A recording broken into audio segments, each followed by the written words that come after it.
Okay, a very good evening to one and all. So we were discussing the paper, and the first half is devoted for the discussion of paper. Pooja, we will be coming to that question which you have asked about the Ramsar site, right? We will be coming to that question. Don't worry about that, right? So we will be discussing the questions furthermore, and today we have to start with question number 124. So let's start without wasting any further time. So the question number 124 says what, guys? Uh, and it's a repeated question. Last time also the moisture content have been on the target. So it's also a repeated question, right? And here we can say that,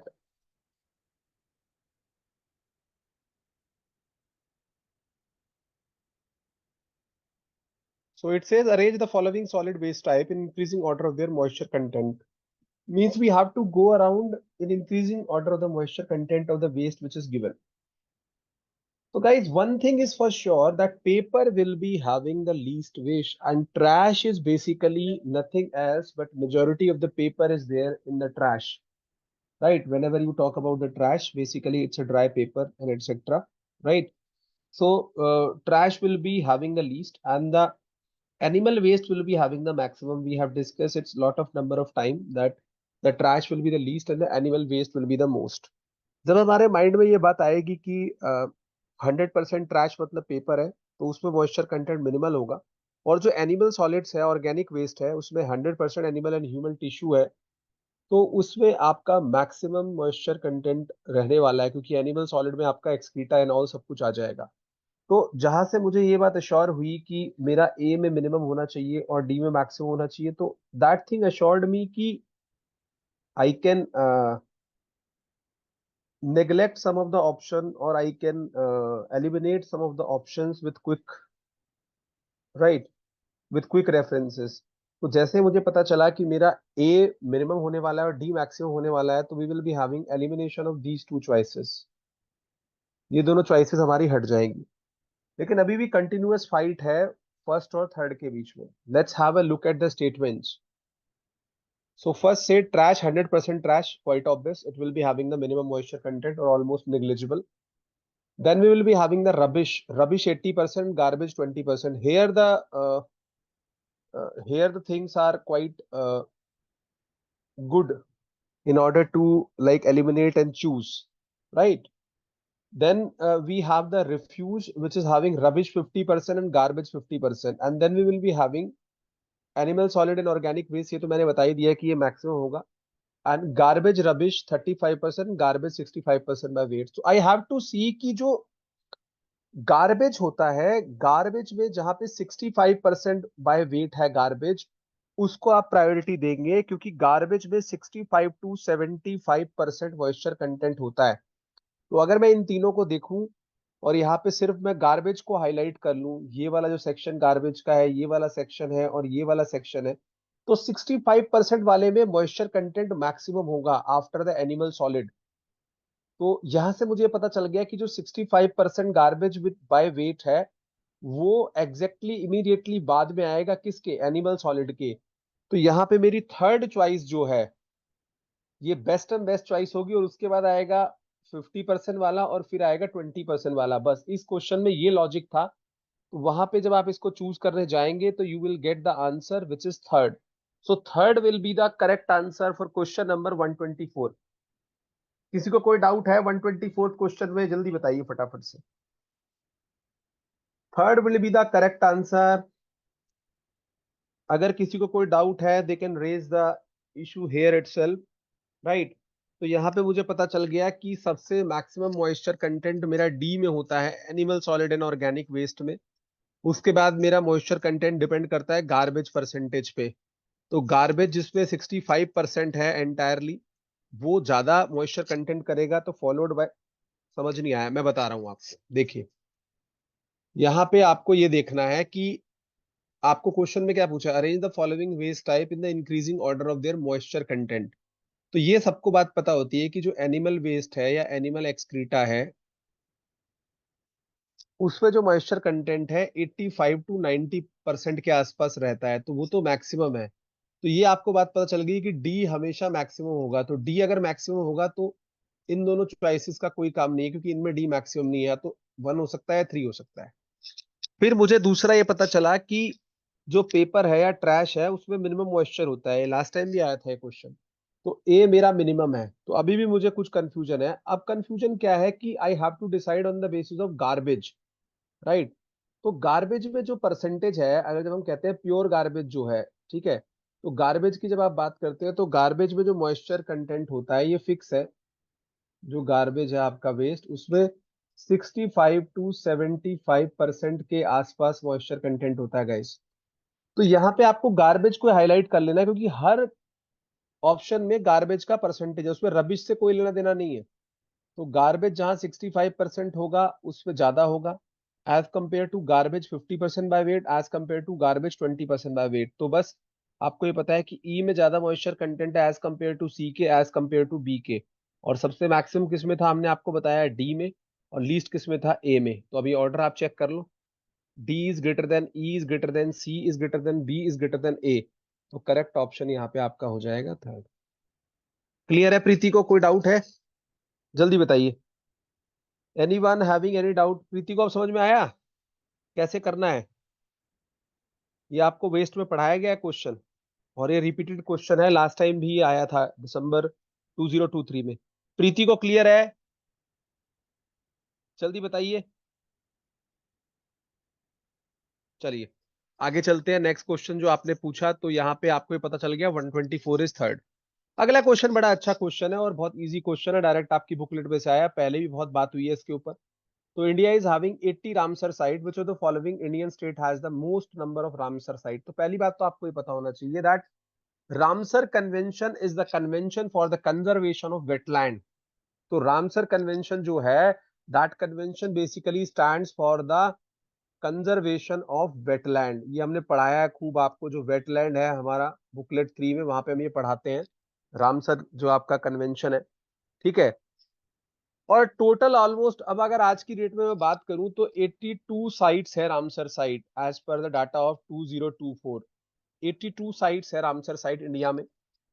और मुझे ये बताना है कि जो ये options हैं इनके अंदर मैक्सिमम किसमें है। तो अगर मुझे नंबर से एक बार आइडिया हो जाए कि कहाँ कहाँ कितना है, तो शुरू के दो और आपको हमेशा याद रहने चाहिए। तो अगर मैं बात करूं तो जो तमिलनाडु है, वहां पे ऑलमोस्ट 16 रामसर साइट है गाइज, अगर आप काउंट करेंगे तो 16 रामसर साइट्स है तमिलनाडु में।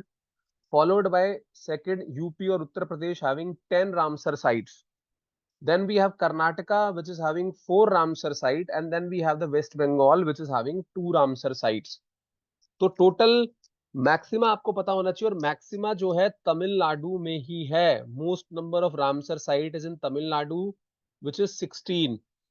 तो ये आपको इसमें क्वेश्चन को पिकअप करना था, और बहुत इजी क्वेश्चन था ये, जिसने भी लिस्ट को थोड़ा सा देखा है। तो Tamil Nadu hair is the correct answer, which is having maximum 16 Ramsar site. और 2 साल पहले ये यूपीएससी में भी इसका थोड़ा सा एक क्वेश्चन था इससे मिलता जुलता, रामसर साइट मैक्सिमम किस में है। तो रामसर साइट हमेशा ही एजेंडा पे रहती है टीचर के, राइट। तो one has to be very much accurate about this. सबको क्लियर है? Question number 125, 16 Ramsar site in Tamil Nadu is the correct answer. किसी को कोई डाउट है यहाँ पे? जल्दी बताइए quickly. Anyone having any doubt till here? जल्दी से, किसी को कोई डाउट है? सभी लोगों को क्वेश्चन क्लियर है? Savita Verma, Karuna Rajput, Suman Jodha, Sonu, Ranjan Pratap Singh, Preeti, Pooja Tak, Jayanti, Guddi Sharma, all the people who are here. Clear. चलिए नेक्स्ट क्वेश्चन पे चलते हैं। अगला क्वेश्चन भी रिपीटेड क्वेश्चन है, आपके प्रीवियस ईयर से आया है, असाइनमेंट में भी मल्टीपल टाइम्स था ये, ठीक है। इस क्वेश्चन को तो करना ही बनता था, इसको पिक करते तो अच्छा ही रहता। Question number 126, what it says, ठीक है। winds that blow parallel to the isobar are called as। तो isobar आपको ये पता होना चाहिए, isobar are those latitudes या those points joining the line which is having equal pressure। तो जो विंड आपकी पैरेलल ब्लो करती हैं आइसोबार्स के, इसको अगर थोड़ा सा ड्रॉ भी करें तो हम ऐसे देख सकते हैं। लेट अस सपोज कि अगर मान लीजिए मेरा ये है, और यहाँ पे मैंने इस पे कुछ लाइंस ड्रॉ करिए इस तरह से, लैटिट्यूड लाइंस, तो वो लाइन जिसपे हर जगह प्रेशर इक्वल होगा उसको मैं आइसोबार कहूंगा। इनके पैरेलल जो विंड ब्लो करती है गाइस, उसका एक ही नाम होता है जियोस्ट्रॉपिक विंड, और जियोस्ट्रॉपिक फ्लो कहते हैं इसको हमने। तो geostrophic wind here is the correct answer, right, for question number 126 geostrophic wind is the correct answer, जो अली सर ने आपको पढ़ाया हुआ है डायनेमिक्स वाले कोर्स में, और ये क्वेश्चन कई बार रिपीट भी हो चुका है। Let me tell you, geostrophic wind is the correct answer, right. ये ऑड वन आउट भी है यहाँ पे, geostrophic wind will be the correct answer 120%। तो 126 second is the correct answer. Clear है सबको? ये जल्दी बताइए फटाफट से। क्या ये सबको क्वेश्चन क्लियर है? 126 जल्दी से guys. Geostrophic wind is the correct answer. Clear, चलिए आगे चल रहे हैं हम लोग। 127 क्वेश्चन डायरेक्टली आपकी बुकलेट से आया है। सबको पता है कि जो अल्फा डाइवर्सिटी होती है वो विद इन द कम्युनिटी होती है, और beta diversity between the two communities, right. And जो गामा डाइवर्सिटी है वो आपकी लैंडस्केप के लेवल पे होती है, हमने बताया भी था, and gamma is equal to alpha into beta, तो बड़े स्केल पे होती है। तो gamma diversity reflects the level at the landscape. तो जो लैंडस्केप के लेवल पे बायोडाइवर्सिटी है उसको हम गामा डाइवर्सिटी कहते हैं। सबको क्लियर है ऑलमोस्ट? और डायरेक्टली बुकलेट की लाइन से पिक हुआ है क्वेश्चन, आप देख सकते हैं इकोलॉजी में वहां मेंशन है अल्फा बीटा और गामा डाइवर्सिटी, और गामा में ये लाइन ही लिखी हुई है हमने, diversity eight the landscape level. क्या ये बात क्लियर है सबको? जल्दी बताइए फटाफट से। 127 landscape is the correct answer. Gamma diversity reflect at the level of landscape. किसी को कोई डाउट है इस क्वेश्चन में, क्वेश्चन नंबर 127 में? Quickly guys, if you have any doubt let me know. ठीक है। और जैसे डाइवर्सिटी की आप बात करते हैं तो अदर वे में भी हम बात करते हैं, gene genetic diversity, species diversity यानी इकोसिस्टम डाइवर्सिटी, वो भी एक अलग क्लासिफिकेशन है, तो उसको भी आप थोड़ा ध्यान रखें। नेक्स्ट क्वेश्चन पे चलते हैं, बड़ा इजी क्वेश्चन है, और ये थोड़ा सा जीएस कम इकोलॉजी का क्वेश्चन है, पर अच्छा क्वेश्चन है ये इंडिया के कंटेक्स्ट में, राइट। 128। तो क्वेश्चन क्या कहता है, recently International big cat Alliance IBCA जिसको आप कहते हो, ठीक है, international big cat Alliance IBCA, जो बड़ी आपके बिल्ली है, जैसे आपके जगुआर है, लेपर्ड है, चीताज है, इस तरह की जो बड़ी बड़ी कैट फैमिली की है, ठीक है, फैलिडी जो फैमिली है, कैट की फैमिली होती है ना, अगर आपको याद हो तो, ठीक है।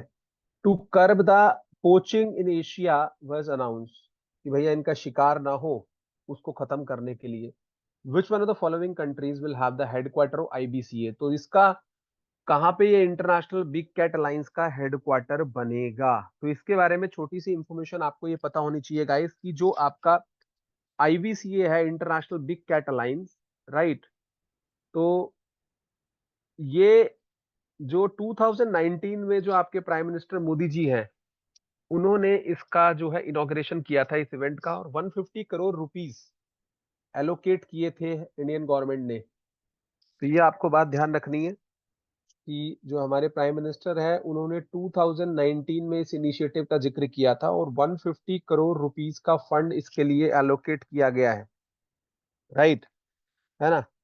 तो एक तो आपको ये बात ध्यान रखनी है, ठीक है जी। और एक बात आपको ये ध्यान रखनी है कि इंडिया में ही इसका हेडक्वार्टर बनेगा, ठीक है, ये भी वहां डिसाइड हुआ कि जो हेडक्वार्टर है वो इंडिया में ही होगा। So the correct answer here is India. क्या ये बात क्लियर है सबको? क्वेश्चन नंबर 128 जल्दी बताइए। किसी को कोई डाउट है तो लेट मी नो।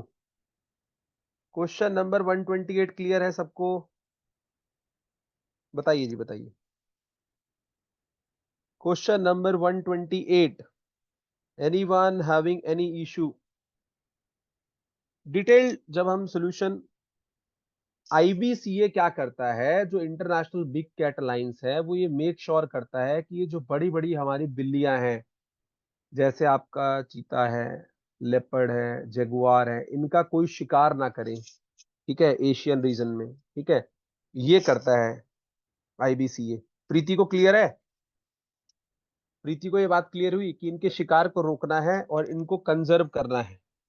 इनकी स्पीशीज को एक्सटिंक्ट नहीं होने देना है। ठीक है जी, चलिए आगे चलते हैं हम। अगला क्वेश्चन तो बहुत इजी है, अगला क्वेश्चन मैं बार बार पढ़ाता हूँ और इस बार मेरी बात को सुना गया। ठीक है, ये कह लीजिए कि बाय चांस टीचर का माइंड मैच कर गया। तो 129 क्वेश्चन बहुत इजी है, और जब हम आपको पढ़ाते हैं तो हम आपको तीन तरह के पेस्टिसाइड पढ़ाते हैं, ऑर्गेनो क्लोरीन, ऑर्गेनो फॉस्फेट और कार्बामेट, जो कि आपके मैनमेड है या सिंथेटिक है। लेकिन एक मैं नेचुरल पेस्टिसाइड भी हमेशा पढ़ाता था, पाइरिथ्रॉइड एस्टर्स या पाइरिथ्रिन, जो क्रिसेंथेमम सिनेरिफोलियम जो फ्लावर होता है, ठीक है, सिंगल फ्लावर होता है, गुड़बंदी का पौधा कहते हैं उसको, गुड़बंदी का फूल कहते हैं, उसकी लीव से बनता है, जो कि नेचुरल पेस्टिसाइड है। क्रिसेंथेमम सिनेरिफोलियम की लीव से, ठीक है, पाइरिथ्रॉइड एस्टर बनते हैं। पाइरिथिन उसी कैटेगरी का है, ठीक है ना। तो यहाँ पे, और ये आपका मेंशन है, मेलहन में भी मेंशन है, जब हमने पढ़ाया था हमने भी मेंशन किया था। तो which of the following is a natural pesticide that has been used by the human for centuries? तो पाइरिथ्रॉइड एस्टर या पाइरिथ्रिन, ठीक है। जो कार्बामेट है वो तो आपको पता है कार्बामेट कैटेगरी के हैं, और ये जो बाकी हैं ये सब भी सिंथेटिक है, ये नेचुरल नहीं है, ठीक है, अल्ट्राजीन एंड ट्राइजीन। लेकिन पाइरिथ्रिन जो है, that is obtain from the dry leave of flowers of chrysanthemum cinerariifolium, ये आप चेक कर सकते हैं। और मैं हमेशा पढ़ाता था कि ये पाइरिथ्रॉइड एस्टर्स जो है, इसकी जो कैटेगरी है वो पाइरिथ्रॉइड एस्टर्स है। This is from pyrethroid ester category, pyrethroid ester chrysanthemum cinerariifolium की लीव से ये मिलता है, राइट। तो ये आपको ध्यान रखना है, इसीलिए पाइरिथ्रिन इज द करेक्ट आंसर। क्या ये क्लियर है सबको? क्योंकि नेचुरल पूछा है आपसे, नेचुरल पूछा गया है, और ये आपको फ्लावर की पेटल्स से मिलता है, ठीक है। फ्लावर्स के जो पेटल्स होते हैं उनको ड्राई करके, क्रिसेंथेमम सिनेरिफोलियम। क्लियर है सबको? किसी को कोई डाउट है यहाँ पे? जल्दी बताइए, किसी को क्या कोई डाउट है क्वेश्चन नंबर 129 में? जल्दी बताइए भाई। क्लियर है, चलिए आगे चलते हैं हम लोग, ठीक है। ये सारे क्वेश्चन आपको करके जाने हैं पूरे 150 से, कुछ भी नहीं छोड़ना है, क्योंकि हम तो ये एक्सपेक्ट करते हैं कि कुछ ना कुछ इसमें से आपको मिलेगा। टीचर का माइंड थोड़ा बहुत तो कॉमन रहेगा। हालांकि ये पेपर बहुत जल्दीबाजी का और इस तरह का पेपर है, पेपर मतलब कुछ ना कुछ आपको कॉमन क्वेश्चंस वहां दिखेंगे जो नेक्स्ट पेपर आपको होगा। I am very much sure, क्योंकि ऐसा आपको दिखेगा।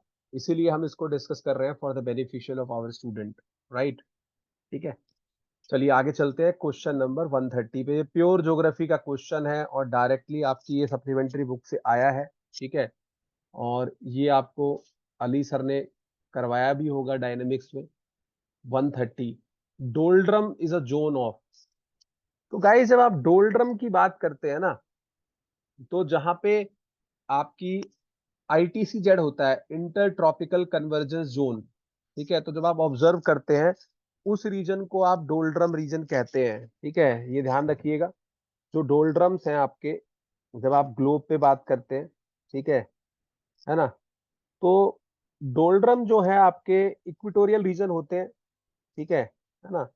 जैसे आपका अटलांटिक ओशन हो गया, जहाँ पे थोड़ा सा काम रहेगा और एकदम से सडन स्टॉर्म आएंगे, ठीक है। और मतलब काफी तेज वहां पे अनप्रिडिक्टेबल विंड आपकी चलनी स्टार्ट हो जाती है, ठीक है। तो ये एक तरह की नॉटिकल टर्म है जो डोल्ड्रम है, ठीक है ना, नियर द इक्वेटर जिसको आप कहते हो, ठीक है। और यहाँ पे क्या होता है, कई बार जो आपके शिप्स होते हैं जो सेल कर रहे होते हैं वो यहाँ पे फंस जाते हैं इस जगह पे आके ना, ठीक है ना, क्योंकि ये विंडलेस वाटर होता है यहाँ पे, फिर ज्यादा विंड नहीं ब्लो कर रही होती है।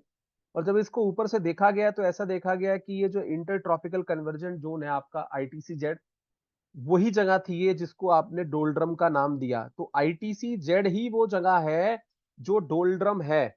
अब जब एक्चुअली में आपको डिटेल सोल्यूशन इसका दिखेगा, या आप चेक भी कर सकते हैं, लिटरेचर अवेलेबल है। तो डोल्ड्रम जो है ITCZ ही है आपका। ये आपने पढ़ा भी होगा, inter tropical convergent zone, ITCZ। Inter tropical convergent zone वाला जो रीजन है दैट इज डोल्ड्रम ओनली। तो इसीलिए डोल्ड्रम का जो यहाँ पे पूछा गया है question, doldrum is a zone of ITCZ। ITCZ वाला जो जोन है वही डोल्ड्रम है। तो correct answer for 130 is 2। Clear है क्वेश्चन नंबर 130? किसी को कोई डाउट है जल्दी बताइए फटाफट से। हम इस एक एक क्वेश्चन को डिस्कस करेंगे बिफोर, क्योंकि मुझे लगता नहीं है NTA will issue any key, but we should have the most accurate answer. ठीक है, अगर मैं डेसिमल पॉइंट में जाऊं तो 99.999% साइंटिफिक एविडेंस जो है उस आंसर को सपोर्ट करे।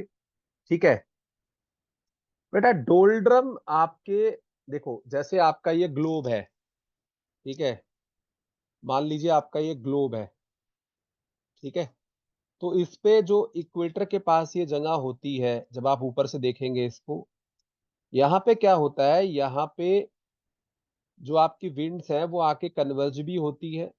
ठीक है, ये ऐसा रीजन हो जाता है, ITCZ इसको कहते हैं, इंटर ट्रॉपिकल कन्वर्जेंट जोन। तो ट्रॉपिक्स के नियर ये जोन होता है और यहाँ पे आके आपकी विंड जो है वो कन्वर्ज भी करती है, इसके बारे में आप पढ़ेंगे। तो एक तरह की ज्योग्राफिकल टर्म है डोल्ड्रम। यहाँ पे क्या होता है, because of this convergence sometime जो आपके पानी के जहाज होते हैं वो आके स्टेगनेंट हो जाते हैं इस जगह पे, ग्लोब पे, जब आप ऊपर से देखेंगे समुद्रों में, तो इस जगह पे आके वो जो है जैम हो जाते हैं। तो जब ऊपर से देखा इसको ऑब्जर्वेटरी से या सैटेलाइट से देखा तो पता चला कि ये जो डोल्ड्रम वाला जोन है ये तो वही जोन है जो inter tropical convergent zone. Preeti को क्लियर है? ठीक है, थोड़ा ज्योग्राफिकल है question, we can understand, but इतना टफ नहीं है समझने के लिए। ठीक है ना? हाँ, तो ये आप देखिएगा एक बार। चलिए जी नेक्स्ट क्वेश्चन पे चलते हैं, ज्यादा क्वेश्चन इसमें बचे नहीं है। 131, ये तो आपका फेवरेट क्वेश्चन है और डायरेक्ट आपकी किताब से आया है। लास्ट टाइम भी मैंने पढ़ाया था, इस टाइम भी मैंने पढ़ाया इकोलॉजी, तो मुझे पता है कि ये डायरेक्ट बुकलेट के पेज हैं। ठीक है, और आपकी सप्लीमेंट्री बुक में भी पेज नंबर 122 पे ये क्वेश्चन दिया हुआ है ना? तो यहाँ पे आप देख सकते हैं, अगर मैं ऐसे मिलाना चाहूँ, ये पॉपुलेशन इकोलॉजी से क्वेश्चन है 131। दोनों लिस्टों को आपको मैच करना है, लिस्ट 1 एंड लिस्ट 2 को दोनों को मैच करना है, लिस्ट ए है और लिस्ट 2 है, दोनों का हमें मैच करना है क्वेश्चन नंबर 131 में। जब आप इसको मैच करने जाते हैं तो ये ध्यान रखें यहाँ पे कि पहले यहाँ पे बात हुई है न्यूट्रलिज्म की। तो न्यूट्रलिज्म टाइप ऑफ जो इंटरेक्शन होता है गाइस, उसके अंदर क्या है, किसी भी स्पीशीज को हार्मफुल इफेक्ट नहीं होता। तो नीड जीरो जीरो इंटरेक्शन है न्यूट्रलिज्म। ठीक है, ठीक है, none of the species is adversely affected, तो ए जो है आपका 1 पे जाएगा। Neither species is affected by each other, किसी को भी घाटा नहीं होता, that is called neutralism. Right, जब आपको पता चल गया कि ए 1 पे है तो मैं तो इसको ऐसे ही पकड़ लूंगा, ये सारे ऑप्शन कट जाएंगे, सिर्फ एक ही ऑप्शन यहाँ पे जिंदाबाद रहेगा। ठीक है, which is option number 1। But फिर भी हम इसको देखते हैं क्योंकि ये बहुत रिपीटेड पॉपुलर और इजी क्वेश्चन है। दूसरा ऑप्शन आपको दिया गया है गाइज यहाँ पे एमेंसलिज्म का। तो amensalism, as you know that, amensalism में क्या होता है, एक स्पीशीज को हार्मफुल इम्पैक्ट होता है और दूसरी को कोई इफेक्ट नहीं होता, तो मैं कह सकता हूँ अमेंसलिज्म इज -0। ठीक है, one species is inhibited and other one is not affected, ये आपकी बुकलेट में भी मेंशन है। तो B will go to 2, right, B will go to 2। Third आपको बोलते हैं कमेंसलिज्म क्या है। तो when you talk about the commensalism, तो कमेंसलिज्म यू नो कि एक स्पीशीज को फायदा होता है और दूसरी को ना फायदा होता है ना नुकसान होता है, और you can say it is a +0 type of interaction commensalism. तो species A is benefited while B remain unaffected, तो ये आपका C will go to third. Right, और फोर्थ तो आपका बहुत ही इजी ऑप्शन है और बार बार ये पूछा जाता है, म्यूचुअलिस्टिक एसोसिएशन। तो mutualism where both the species are benefited, interaction favourable to both the species, तो it is basically plus plus type of interaction mutualism. और ये म्यूचुअलिज्म की हमने एक बात आपको और बताई थी कि म्यूचुअलिज्म इज बेसिकली ऑब्लिगेटरी। ठीक है, आपको ऑब्लिगेशन है कि आपको साथ में रहना ही है, जैसे हम इसमें एग्जांपल भी देते हैं आपके बहुत सारे। ठीक है ना, जैसे माइकोराइजा का एग्जांपल है। ठीक है ना? तो fungal hyphae at the root of higher plants, तो माइकोराइजा भी म्यूचुअलिस्टिक एसोसिएशन है और आपको चाहिए चाहिए मैंडेटरी है। राइट, तो म्यूचुअलिज्म जो है आपका, both the species are benefited and it's mandatory. तो यहाँ पे जो इस क्वेश्चन के लिए आपका करेक्ट आंसर होगा, the answer would be choice number 1। Answer would be choice number 1 for 131। क्या ये सबको क्लियर है क्वेश्चन नंबर 131? किसी को कोई डाउट है 131 में, जल्दी बताइए। Anyone having any doubt in question number 131? सारे क्वेश्चन ऑलमोस्ट हमने डिस्कस करने हैं, ये ज्यादा क्वेश्चन अब बचे नहीं है। 140 ऑब्जेक्टिव है, देन 2 पैसेज के क्वेश्चन है। हम नहीं चाहते कि सितंबर वाले एग्जाम में कोई बच्चा ये लेके जाए जी हमें ये क्वेश्चन नहीं करा है, ठीक है, क्योंकि टाइम तो कम है, उतने में सोल्यूशन, डिटेल सोल्यूशन तब तक कोशिश होगी कि तैयार हो जाए, लेकिन फिर भी आपके पास लॉजिकल आंसर और लॉजिक होना चाहिए हर क्वेश्चन का। आगे चलते हैं गाइस। क्वेश्चन नंबर 132, बड़ा अच्छा क्वेश्चन ये आया है इस बार, right, and it's a very good question. और ये मैंने बकायदा अपना, मेरा लेक्चर आपको दिखेगा वहां पे सीसीडी के बारे में, और मैंने कहा भी था कि ये जो छोटे छोटे लेक्चर मैं बता रहा हूँ इनको आप पढ़ के जाइएगा। तो एक ओशियन में आपकी टर्म आती है जिसको आप कहते हैं carbonate compensation depth, CCD, right. तो ये टर्म के बारे में जो है क्वेश्चन ये पूछ लिया गया है। तो जनरली क्या है, जो सीसीडी होती है कार्बोनेट कंपनसेशन डेप्थ इसको हम बोलते हैं, और बहुत सारा लिटरेचर इसके बारे में अवेलेबल है, और काफी अच्छा ये क्वेश्चन भी है। मैं आपको फ्रैंकली बताऊं, बहुत अच्छा और लॉजिकल क्वेश्चन है। कार्बोनेट कंपनसेशन डेप्थ जिसको आप कहते हो सीसीडी, जो आगे टर्म लिखी हुई है इसमें पूछा डिक्रीज विथ। तो पहले तो आपको ये पता होना चाहिए सीसीडी होता क्या है, कार्बोनेट कंपनसेशन डेप्थ। तो सीसीडी बेसिकली सी के अंदर वो पॉइंट होता है, जैसे लेट अस सपोज करिए ये आपका सी है, ठीक है, ऐसे मैंने सी बना दिया, ऊपर से आप चलते हुए आ रहे हैं इसमें, और इसमें मैंने एक लाइन ड्रॉ कर दी इस तरह से, ठीक है, अराउंड 4 किलोमीटर या समटाइम 4 to 5 किलोमीटर के आसपास ये लाइन होती है, ठीक है, ओशन के अंदर। तो जब आप ऊपर से आ रहे होते हैं तो ये सीसीडी वो जगह होती है जहां पे आपके, जिस लाइन के ऊपर आपके कैल्शियम कार्बोनेट के डिपॉजिट बनते हैं, इसके ऊपर आपका कैल्शियम कार्बोनेट डिपॉजिट होगा, और इसके नीचे जो है कभी भी नो डिपोजिशन, इस लाइन के नीचे जो है no deposition of calcium carbonate. जब आप इस लाइन की बात करेंगे, सीसीडी लाइन की, तो यहाँ पे क्या होगा, यहाँ पे डिपोजिशन ऑफ कैल्शियम कार्बोनेट की जो रेट होगी, डिपोजिशन ऑफ CaCO3 इस लाइन के ऊपर, that should be equal to dissolution of CaCO3। मतलब rate of deposition is equal to rate of dissolution इस लाइन के ऊपर, इस पूरी लाइन पे, जो ये लाइन है पिंक कलर की, इस पूरी लाइन पे rate of dissolution is equal to rate of deposition ocean के अंदर। इसके ऊपर कैल्शियम कार्बोनेट डिपॉजिट होता है, और इसके नीचे कैल्शियम कार मतलब उधर डिपोजिशन का रेट ज्यादा होता है ऊपर, और नीचे डिसोल्यूशन का रेट ज्यादा होता है। तो हम ये मान के चलते हैं कि ऊपर जो है डिपॉजिट ही होगा कैल्शियम कार्बोनेट हमेशा, और नीचे हमेशा डिजोल्व ही होगा। क्या पहले ये बताइए सीसीडी समझ में आया लोगों को क्या है? ठीक है, एक तो ये बात हुई कि सीसीडी क्या है, ये आपकी बुकलेट 3 में दिया हुआ है अच्छे से, ठीक है, जो कलर बुक 3 है उसमें सीसीडी के बारे में अच्छे से बताया गया है, और अ, हमारे लेक्चर भी है इसके ऊपर, सीसीडी के ऊपर 2 या 3 लेक्चर है, ठीक है। तो अब ये देखा जाए कि जो सीसीडी है वो कैसे वेरी करता है, तो क्वेश्चन को आप ध्यान से पढ़िएगा, सीसीडी डेप्थ डिक्रीज। अब सीसीडी डेप्थ डिक्रीज, इसको दो पार्ट में तोड़ लीजिए, इतना एक और एक ये इतना। तो कह रहा है कि सीसीडी अगर डिक्रीज करे विथ, तो कैसे सीसीडी डिक्रीज करेगी? तो एक बात आपको मैं और बताना चाहता हूं, यहाँ पे जो सीसीडी होती है आपकी, या कार्बोनेट कंपनसेशन डेप्थ होती है गाइस, राइट, है ना। तो कार्बोनेट कंपनसेशन डेप्थ जो होती है आपकी, वो कुछ पर्टिकुलर पैरामीटर्स के ऊपर डिपेंड करती है। वो पैरामीटर कौन से हैं? ठीक है, एक तो है टेम्परेचर, ठीक है, सीसीडी जो आपकी है वो टेम्परेचर पे डिपेंड करती है, ठीक है। सीसीडी जो आपकी है प्रेशर पे डिपेंड करती है, ठीक है। सीसीडी आपकी जो है केमिकल कंपोजिशन पे भी डिपेंड करती है, ठीक है, ये आपको ध्यान रखना है, केमिकल कंपोजिशन पे भी डिपेंड करती है। अब आपको क्या लगता होगा, ये जो कैल्शियम कार्बोनेट बनता है वो कैसे बनता है? भाई ऑब्वियस सी बात है, जो आपके इन्वायरमेंट के अंदर CO2 है, ठीक है, जो आपके इन्वायरमेंट के अंदर CO2 है, when that get dissolved with water of ocean, it form CaCO3, it form H2CO3, carbonic acid ये बनाता है, राइट। फिर इस H2CO3 का ब्रेकडाउन होता है, हमने कल भी बात की थी, ये H2CO3 ब्रेकडाउन होता है H प्लस और HCO3 माइनस में, फिर ये HCO3 ब्रेकडाउन होता है H प्लस और CO3 माइनस में, तो ये कार्बोनेट आयन आपके यहाँ मिलते हैं। तो ये मैकेनिज्म इसका चलता है।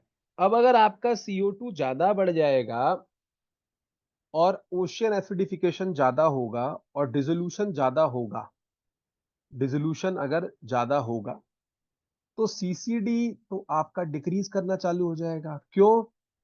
क्योंकि सीसीडी जब आपका डिक्रीज इसलिए करना चालू होगा, डिक्रीज कहने का मतलब है कि उसकी लेंथ कम हो जाएगी ऊपर से।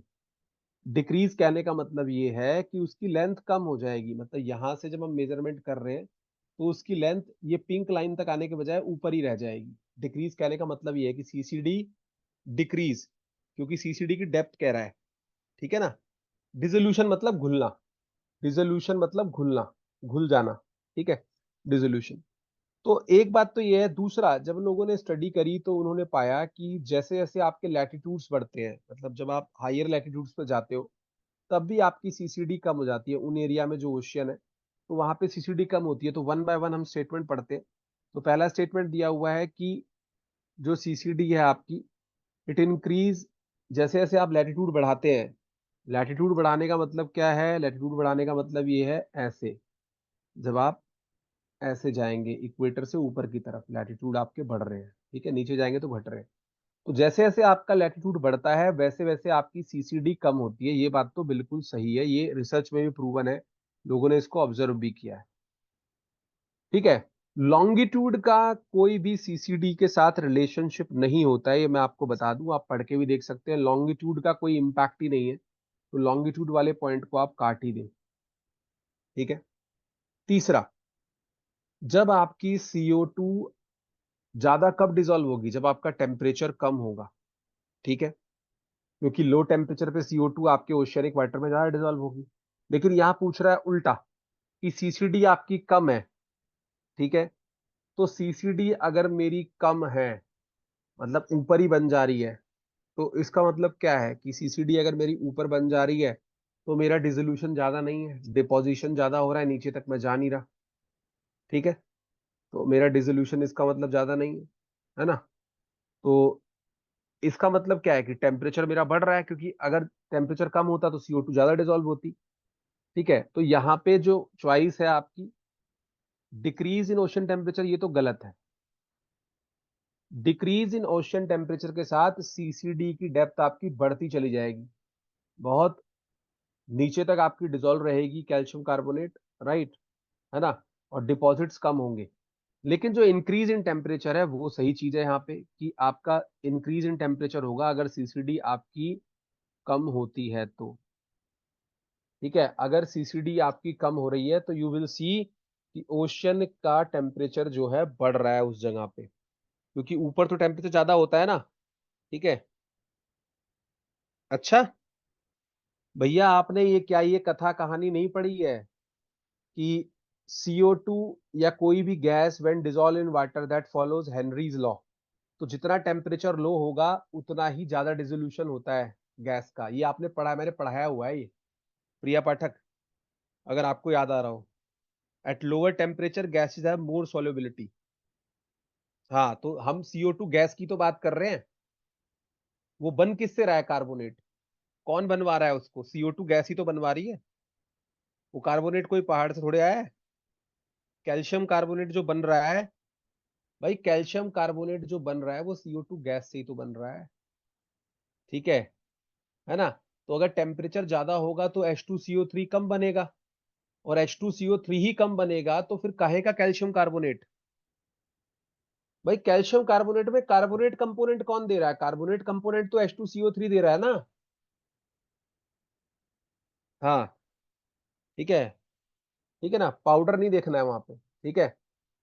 तो एक तो ये हुआ कि टेम्परेचर आपका बढ़ रहा है तब आपकी सीसीडी डिक्रीज होगी। अगर आपका टेम्परेचर कम होता तो बहुत नीचे तक डिसोल्यूशन होता और इसकी लेंथ ज्यादा होती, ठीक है।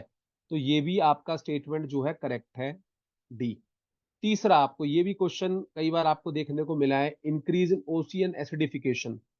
तो जैसे जैसे आपकी CO2 ज्यादा डिसॉल्व होगी वैसे वैसे आपका जो है CaCO3 ज्यादा बनेगा, तो सीसीडी आपकी कम होगी। लेकिन इसमें एक दो एक्सेप्शन है, पैसिफिक ओशियन के और अटलांटिक ओशियन के, उनको अगर मैं नेगेट कर दूं तो इंक्रीज इन ओशियन एसिडिफिकेशन देखा जाता है।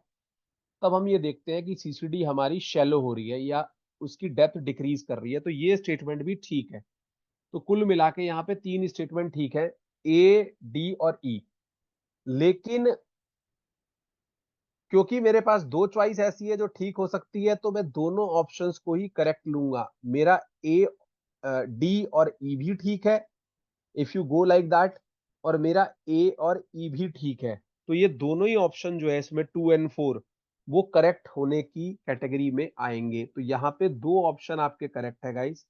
एक second, one is option number second is correct, another one is option number fourth is also correct, क्योंकि ये तीनों ही स्टेटमेंट ठीक है, ए डी और ई। क्लियर है सबको? जल्दी बताइए, किसी को कोई डाउट है क्वेश्चन नंबर 132 में?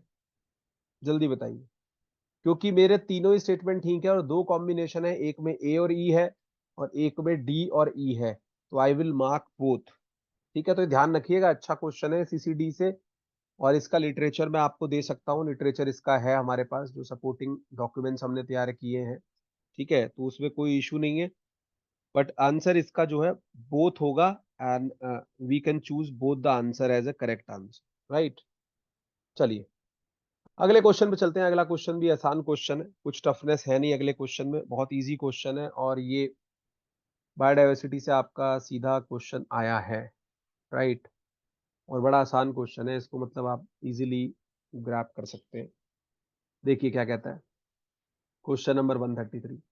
कहता है recently enacted wild life protection act, जो 1972 का आपका वाइल्ड लाइफ प्रोटेक्शन एक्ट था, उसमें अमेंडमेंट हुई है 2022 में एक, राइट। अमेंडमेंट के बाद it align itself with one of the following conventions। तो मैं आपको ये बता दूं कि जो इसमें अमेंडमेंट हुई है वाइल्ड लाइफ प्रोटेक्शन एक्ट 1972 में, जो 2022 की इसकी अमेंडमेंट है, वो ये कहती है कि हमें प्रोटेक्ट तो करना ही करना है, और हमें ऐसे ऑर्गेनिज्म को प्रोटेक्ट करना है जिनके बॉडी पार्ट का या उनकी पूरी बॉडी का इंटरनेशनली ट्रेड होता है, या वो एंडेंजर्ड स्पीशीज की कैटेगरी में आते हैं। तो साइटस के साथ जो convention on international trade in endangered species of wild life fauna and flora, उसको भी कवरेज दे दी है यहाँ पे वाइल्ड लाइफ प्रोटेक्शन एक्ट में, जो अमेंडमेंट हुआ है 2022 में। तो यहाँ पे करेक्ट आंसर हो जाएगा आपका कि इन्होंने किसके साथ अलाइन किया खुद को, वो साइटस के साथ अलाइन किया है इन्होंने। CITES stands for convention on international trade in endangered species of wild flora and fauna. ये मिनिस्ट्री की वेबसाइट पे भी आपको रिसोर्स मिल जाएगा, वहां पे मेंशन है, पूरा एक अमेंडमेंट लिखा हुआ है वहां पे, कि जो अभी रिसेंट अमेंडमेंट हुआ है 2022 में वाइल्ड लाइफ प्रोटेक्शन एक्ट में, उसमें साइटस के साथ कोलैबोरेट कर लिया, और अब ये कहा गया है कि कोई भी ऐसा एंडेंजर्ड स्पीशीज है उसका ना तो ट्रेड होना चाहिए, ना तो पार्ट का, ना होल ऑर्गेनिज्म का। तो ये उसमें एक और ऐड कर दिया गया है। तो it aligns itself with the CITES, which stands for Convention on International Trade in Endangered Species of Wild Fauna and Flora। ठीक है, ट्रैफिक मतलब स्मगलिंग, ठीक है ना, इंटरनेशनल ट्रैफिकिंग जो है मतलब स्मगलिंग, ठीक है ना। अच्छा, ट्रैफिक क्या है इसमें? जो ट्रैफिक है वो trade record analysis of flora and फोना इन कॉमर्स, जो आपके हमारे पौधे हैं या प्लांट हैं, ठीक है ना, उनका जो लेखा जोखा आप रखते हैं ना, ठीक है, क्या लेन देन हुआ क्वारंटीन के बाद, क्या आना जाना हुआ, उसके बारे में जो रिकॉर्ड्स रखते हैं, दैट इज कॉल्ड ट्रैफिक। वो एब्रीविएशन को ट्रैफिक लिखा है, trade records analysis of flora and फोना इन कॉमर्स। क्लियर है? ये ध्यान रखिएगा। तो यहाँ पे करेक्ट आंसर 133 का आपका 2 हो जाएगा गाइस। नेक्स्ट क्वेश्चन पे मूव करते हैं, 134 क्वेश्चन, बड़ा अच्छा क्वेश्चन है, कॉमन सेंस का क्वेश्चन है। वेस्ट से जितने भी क्वेश्चन इस बार आए हैं, all of them can be solved on the basis of common sense. तो थोड़ा सा अगर कॉमन सेंस को वहां पे इंप्रूव करके यूज करते हैं तो शायद आई गेस ये क्वेश्चन गलत नहीं होना चाहिए था। इसमें फिर से बात हुई है 134 में, और ये ऐसा क्वेश्चन पहले भी आ चुका है एक बार अदर अदर फ्यूल्स के साथ। Arrange the following in increasing order of high heating value. तो ये हाई हीटिंग वैल्यू कहे या आपको कैलोरीफिक वैल्यू कहे, the amount of energy release when 1 kg of the substance is burn. तो जब आप इस क्वेश्चन को पढ़ते हैं, या आप हाई हीटिंग वैल्यू कहिए या गाइज आप कैलोरीफिक वैल्यू कहिए, आपको ऑलमोस्ट सेम ही तरह का ट्रेंड उसमें दिखता है, ठीक है। दो तरह की उसमें होती है, एक लो हीटिंग वैल्यू होती है, एक हाई हीटिंग वैल्यू होती है, ठीक है, बस फर्क इतना है मॉइस्चर का, ठीक है। तो यहाँ पे आपको ये देखना है कि जो पूछ रहा है आपसे question that arrange the following in increasing order of the high heating value calorific value. तो ये बात तो देख के सबको याद आनी चाहिए थी कि जो प्लास्टिक है वो सबसे अच्छा जलता है और उसकी कैलोरीफिक वैल्यू सबसे ज्यादा है। ठीक है, अराउंड 32,800 किलो जूल पर केजी होता है। अराउंड बता रहा हूं मैं, अप्रोक्सीमेट डाटा। तो प्लास्टिक से तो अच्छा कुछ जलता ही नहीं, आप देखते हैं लोग कितना इसको इस्तेमाल करते हैं जलाने के लिए भी। ठीक है, तो यहाँ पे मुझे ये तो देख के पता चल गया कि भाई जो मैक्सिमम होना चाहिए वो प्लास्टिक का होना चाहिए, मतलब सी मैक्सिमम है। तो जैसे ही मैंने ये देखा मुझे तो कोई चूज करना ही नहीं था। और मुझे ये भी बात पता होनी चाहिए कि जो फूड वेस्ट है उसमें मॉइस्चर कंटेंट बहुत ज्यादा होता है, तो वो कम से कम होगा। तो मिनिमम जो होगा वो बी होगा और मैक्सिमम जो होगा वो सी होगा। तो ये देखने के बाद तो सारे ऑप्शन अपने आप ही कट गए थे, इसमें कुछ करना ही नहीं था, बस ये दो चीज आइडेंटिफाई करनी थी कि जो मिनिमम अच्छे से जलेगा क्योंकि मॉइस्चर कंटेंट बहुत ज्यादा है तो वो आपका मिक्स फूड रहेगा, और जो सबसे अच्छे से चलेगा वो आपकी प्लास्टिक रहेगी। अब हम ऑर्डर को समझ सकते हैं यहाँ पे। तो ऑर्डर को अब समझने में इसमें कुछ है ही नहीं, देखिए। तो सबसे ज्यादा इसमें पूछा क्या, क्वेश्चन में पूछा है arrange the following in increasing order of HHV, मतलब कैलोरीफिक वैल्यू या हाई हीटिंग वैल्यू के आप इंक्रीजिंग ऑर्डर में अरेंज करिए। सबसे अच्छा कौन जलता है गाइस? सबसे अच्छी जलती है मिक्स प्लास्टिक। मिक्स प्लास्टिक सबसे अच्छी जलती है। उस इसका इसका कोड क्या है? सी। ठीक है, उसके बाद नंबर आता है आपका कोल का, क्योंकि कोल तो एक फ्यूल है तो इसके बाद तो वही आएगा, उसमें बिटुमिनस का हो, एंथ्रासाइड का हो, लिग्नाइट का हो, पीट का हो, ये कोल एक ही दिया हुआ है यहाँ पे। इसका जो कोड है कोल का वो आपका ई है। उसके बाद बारी आती है रबर की। ठीक है, जो रबड़ है आपकी वो भी ठीक जलती है, देन डी आ गया। रबर के बाद आपकी बारी आती है मिक्स पेपर, राइट, क्योंकि पेपर ड्राई होता है आपका,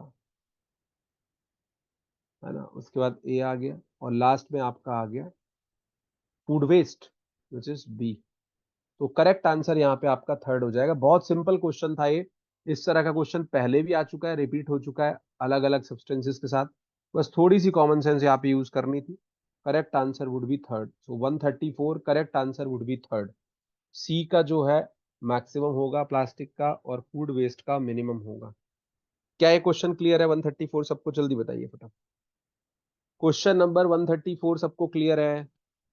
किसी को कोई डाउट है 134 में? ठीक, आगे चलते हैं।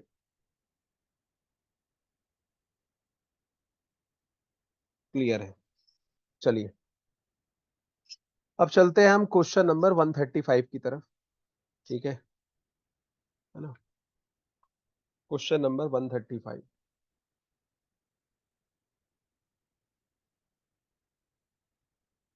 ये भी आसान क्वेश्चन है, इजी क्वेश्चन है, इसमें भी कुछ था नहीं।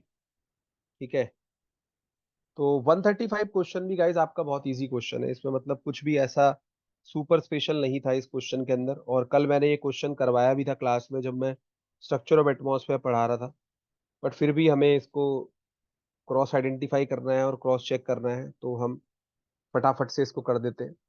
ठीक है, तो यहाँ पे हम देख सकते हैं इसको। देखिए, ये आपको मैडम ने क्लास में पढ़ाया था एनालिटिकल मेथड में, मनीषा मैम ने। Thin layer chromatography is a suitable example हो, इसको आप टीएलसी भी कहते हैं गाइस। ठीक है, जो टीएलसी है थिन लेयर क्रोमेटोग्राफी। ठीक है, तो टीएलसी जो थिन लेयर क्रोमेटोग्राफी होता है गाइस वो एड्सॉर्प्शन क्रोमेटोग्राफी होता है आपका। ठीक है, एक तरह का एड्सॉर्प्शन क्रोमेटोग्राफी होता है, उसमें एक आपका स्टेशनरी फेज होता है, एक मोबाइल फेज होता है। ठीक है, तो जो स्टेशनरी फेज है आपका उसमें आप देखते हैं जो water molecule adsorb on the silica gel, वो आपको दिखेगा वहां पे। तो यहाँ पे करेक्ट आंसर जो है आपका एड्सॉर्प्शन क्रोमेटोग्राफी है। लेक्चर में क्लियरली मैडम ने पढ़ाया था कि जो एड्सॉर्प्शन क्रोमेटोग्राफी का एक टाइप है जो टीएलसी है या थिन लेयर क्रोमेटोग्राफी है। क्या ये क्वेश्चन क्लियर है सबको? जल्दी बताइए फटाफट। क्वेश्चन नंबर 135 सबको क्लियर है? किसी को कोई डाउट? जल्दी से। क्लियर है? चलिए आगे चलते हैं हम लोग।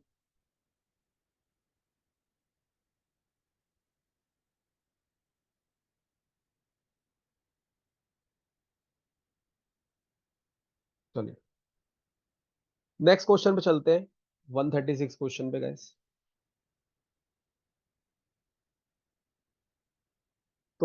136 क्वेश्चन मैंने कल भी जैसा कि आप लोगों को बताया था कि जो ट्रेस गैसेस हैं एटमॉस्फेयर की, उनका जो कॉन्सेंट्रेशन है उसके बारे में ये क्वेश्चन है, राइट।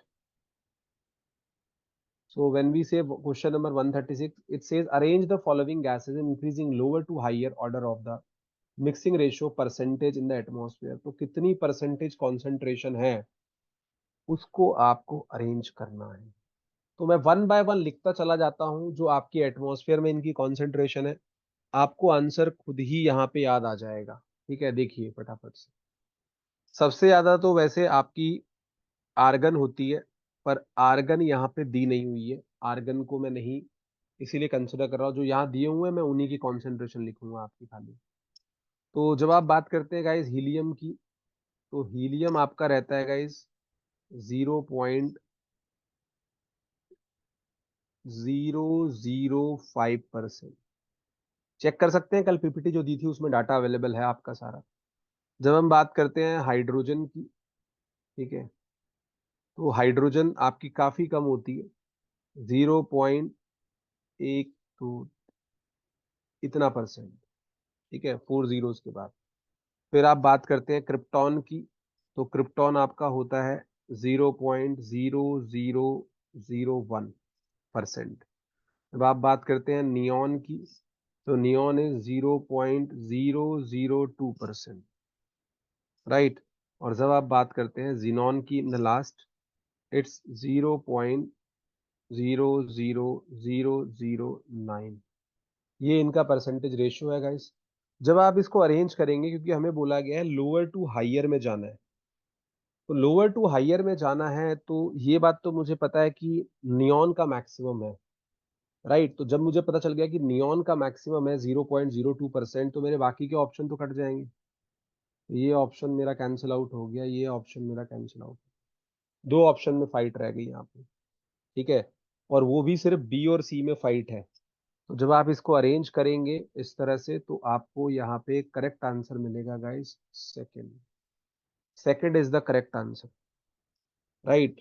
आपका मैक्सिमम नियॉन रहेगा, followed by helium, followed by krypton, followed by hydrogen, followed by xenon. यहाँ पे एक करेक्शन भी आप कर सकते हैं कि इसमें ऑर्डर तो ये ठीक है, लेकिन यहाँ पे एक गड़बड़ क्या हुई है कि जो आपका ऑर्डर है, एक्चुअली में जो ऑर्डर दिया है यहाँ पे, ठीक है, जो एक्चुअली में ऑर्डर दिया हुआ है, ठीक है, वो ई और बी को एक्सचेंज कर दिया है कायदे से। जो बी है हाइड्रोजन, वो सबसे कम है। तो वैसे अगर इस ऑप्शन में आप देखेंगे तो आंसर ये ठीक है, ठीक है, ऑलमोस्ट अप्रोक्सीमेटली। लेकिन मेरा अभी भी ये कहना है कि अगर आपको लिखना है मोस्ट मतलब एक्चुअल एक्यूरेट आंसर, तो वो ये होगा D greater than A, greater than C, greater than E, greater than ई, जिसको आप जिनॉन कह रहे हैं, क्योंकि जिनॉन में 0.009 है। ठीक है, तो ई बड़ा होगा देन हाइड्रोजन से, क्योंकि उसमें 0.0005 है। तो बी आपका पीछे आना चाहिए था, बट क्योंकि कोई ऐसा ऑप्शन और है ही नहीं, ठीक है, तो that's why this have been considered. तो एक्चुअली में करेक्ट आंसर ये है। तो अगर ये एनटीए इसका की देता है, इस क्वेश्चन को ड्रॉप करता 110%, क्योंकि यहाँ पे आइडियली देखा जाए तो कोई भी आंसर करेक्ट नहीं है, बट फिर भी अगर मोस्ट अप्रोप्रिएट चूज करेंगे तो ये ठीक बैठता है। ठीक है, क्योंकि इसके शुरू के तीन सीक्वेंस करेक्ट हैं, D is greater than A, greater than C, है ना। तो ये आपको ध्यान रखनी है कुछ कुछ चीजें, क्योंकि ऐसी गलतियां बार बार होती है एनटीए में, बट आपको उनको ओवर रूल करना है। और एग्जाम में यही है, वही बच्चा आपका फॉरवर्ड जाता है जो इस बात को भी आइडेंटिफाई कर सके कि ये क्वेश्चन गलत था तो क्यों गलत था। ठीक है, लॉजिक तो देखो वो तभी डेवलप होगा, ऐसे नहीं कि खाली एबीसीडी में आंसर पता कर लिया। ठीक है, अगर आप माइंड चलाओगे, वैल्यूज को देखोगे, तो आप यही कहोगे कि सर ई तो ज्यादा है value as compare to B. तो that's why I said.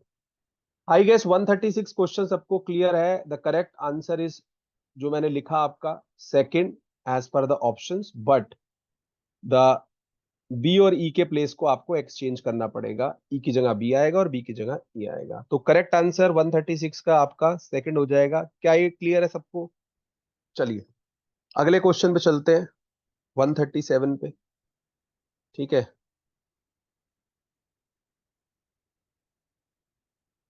Question number 137। ठीक है। देखिए ये आज हम सोच रहे हैं कि थोड़ा सा इसी को पुश फॉरवर्ड कर देते हैं, क्योंकि ये डेली जो मिक्सिंग वाला काम है वो थोड़ा सा इशू क्रिएट करता है फिर लिटरेचर में। बट बेटर कि we cut cross both of them, right, quickly.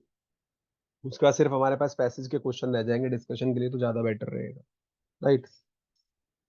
तो आगे चलते हैं हम लोग, आगे हम देखते हैं कि जो ये 137 क्वेश्चन है आपका, राइट, इसको देखते हैं गाइस। कहता है arrange the following environmental disaster in chronological order from the first to the latest. तो आपको सबसे पुराने से लेके सबसे नए को अरेंज करना है। तो इसमें तो ये मेमोरी बेस्ड क्वेश्चन था, ये सारा जो है आपको लिखा हुआ है आपके मतलब बुकलेट में। और ये जो शुरू के तीन ऑप्शन है, भोपाल गैस ट्रेजेडी, चेर्नोबिल और फुकुशिमा डाइची न्यूक्लियर डिजास्टर, ये कई बार आए हैं, मतलब 10 टाइम्स ये एटलीस्ट एनटीए में रिपीट हो चुके हैं, तो इनके ईयर्स तो सभी को याद है, राइट। बट फिर भी मैं ट्राई करता हूँ, let's let's summarise it one by one. तो जो भोपाल गैस डिजास्टर की आप बात करते हैं गाइस, तो आप डेट और टाइम याद रखिएगा। भोपाल गैस ट्रेजेडी आपकी जो 2 और 3 दिसंबर का टाइम था, और ईयर था 1984। ठीक है ना। तो ये आपको ध्यान रखना है, 2 और 3 दिसंबर 1984 की ये इंसिडेंस है, भोपाल गैस ट्रेजेडी, आपको याद हो।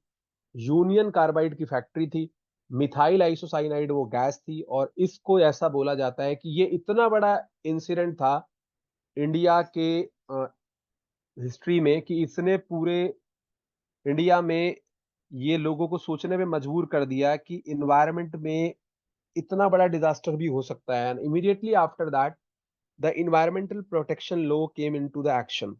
बट जो डैमेज हुआ वो काफी ज्यादा हुआ, और ये पूरी केस स्टडी अंडर ग्रेजुएट में पढ़ाई जाती है आजकल। तो 2 और 3 दिसंबर 1984 का ये इंसिडेंट है। उसके बाद आता है चेर्नोबिल डिजास्टर, जिससे एक क्वेश्चन और आया हुआ है आपका, जो रेडियो एक्टिव सब्सटेंस कौन से थे। तो चेर्नोबिल डिजास्टर की जब आप बात करते हैं, आपको पता है कि ये एक न्यूक्लियर एक्सीडेंट है, और ये यूक्रेन में चेर्नोबिल में हुआ था। ठीक है ना। तो ये भी आपको पता होगा कि चेर्नोबिल में यूक्रेन में हुआ था, न्यूक्लियर रिएक्टर में। ठीक है। और यहाँ पे 26 अप्रैल 1986, 26 अप्रैल 1986 का ये इंसिडेंट है। तो कहीं ना कहीं देखा जाए तो everything happens for a reason. अगर आप देखो कि काफी सारे इंसिडेंट ऐसे हुए जो आसपास हुए, और उन्होंने वर्ल्ड को सोचने में बहुत मजबूर किया। ठीक है, कि यार ये तो काफी ज्यादा डिजास्टर होता है। ठीक है। सेम टाइम इंडिया में भी ये आसपास लगभग हुआ। उसके बाद ये फुकुशिमा डायची न्यूक्लियर डिजास्टर, जो मैं बार बार आपको बताता हूँ कि भाई जो रेडियो एक्टिव आयोडीन है वो वाटर में इसमें आ गया था, और ये बहुत रीसेंट इंसिडेंट है।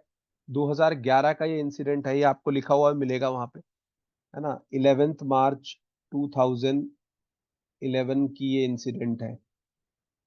ठीक है, 11 मार्च 2011 की ये इंसिडेंट है। उसके बाद एक इंसिडेंट आपकी और यहाँ पे मेंशन की गई है guys, Ivory Coast toxic waste dumping. ठीक है, यहाँ पे केस था कि जो आइवरी कोस्ट है वहां पे टॉक्सिक वेस्ट बहुत सारा डंप किया गया था। अगस्त 2006 का ये इंसिडेंट है, Ivory Coast toxic dumping incident जो है। और लव कैनाल डिजास्टर जो है, ये काफी पुराना डिजास्टर है। यहाँ पे काफी सारे जो आपके हैजार्डस वेस्ट थे वो डंप किए गए उस समय पे, और जो कंपनी थी उसका भी नाम वहां पे हाईलाइट हुआ। ठीक है, वो डिटेल हम सारी आपको देंगे। नव कैलान डिजास्टर जो है आपका 1940 से 50 के बीच का जो इंसिडेंट है, इसके बीच में काफी पॉपुलर रहा है इंसिडेंट। 1940 से लेकर 1950 के बीच में ये सारा इसका प्लस माइनस हुआ है इस इंसिडेंट का, राइट। तो 1942 1950 के बीच का ये इंसिडेंट रहा लव कैनाल। तो अब अरेंज करना मुझे नहीं लगता कि हमारे लिए कुछ बहुत ज्यादा टफ रहेगा, right. Just a minute guys.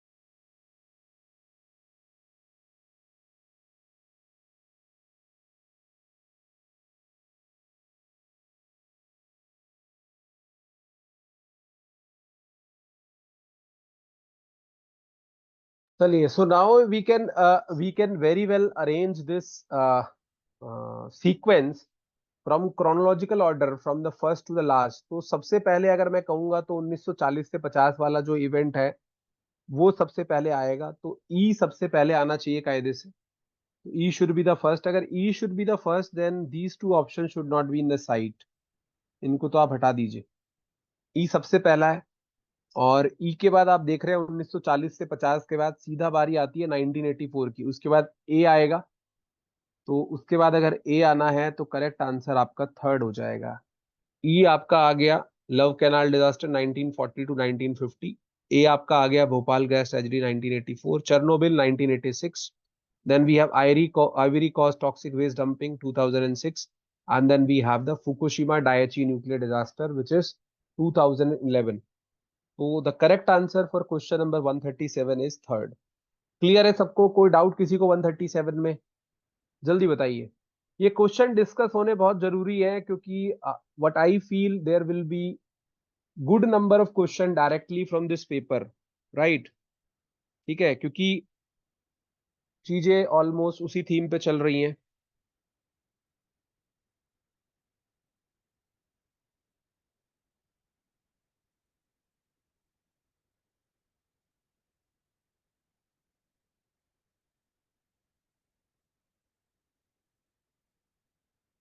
Clear है गाइस? किसी को कोई डाउट है इसमें? डी कहाँ हुआ था? आइवरी कोस्ट एक जगह है, अगर आपको याद हो। ठीक है, आइवरी कोस्ट। ठीक है, आइवरी कोस्ट आपकी जगह है, वहां पे हुआ था ये। ठीक है, जो आइवरी कोस्ट आपकी टॉक्सिक वेस्ट डंपिंग है, ठीक है, ये पनामा में हुआ था आपका। ठीक है ना? ठीक है, वहां पे एक जो सिंगापुर की ऑयल बेस्ड कंपनी थी, उसका शिप था, है ना, वहां पे ये हुआ था। ठीक है, और अबीदजान जो जगह है उसके पोर्ट के आसपास का ये इंसिडेंट, मतलब पूरी स्टोरी है इसकी। ठीक है, इसको आप पढ़ सकते हो, अबीदजान जो जगह है आपकी, है ना। तो ये बड़ा अच्छा इंसिडेंट है, इसको भी जब आप पूरा पढ़ेंगे कि इसको कवरेज भी काफी मिली थी। ठीक है, और जो प्रोवोकोला है उसके खिलाफ क्या क्या, उसके बाद उसमें बाद में अपना नाम भी चेंज कर लिया, गल्फ गल्फ जहाज करके। ठीक है, उस जहाज का नाम बाद में हो गया।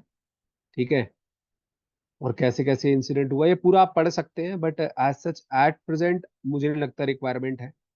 ठीक है, आपको इस क्वेश्चन से। ठीक है, हाँ।